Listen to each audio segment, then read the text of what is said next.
Syederalun banjir bandang yang melanda Kabupaten Aceh Timur menyebabkan kerusakan parah dan fatal.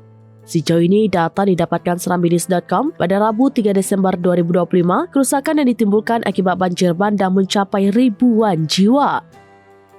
Dari data yang diperoleh sementara ada 36.594 kepala keluarga atau KK atau 169.918 jiwa. 22.642 KK yang mengungsi atau 1.115 jiwa, sementara 31 diantaranya meninggal dunia. Tidak hanya korban jiwa, kerusakan fasilitas umum juga mencapai 1.417 unit, 421 unit rusak berat, 310 unit rusak sedang, dan 686 unit rusak ringan.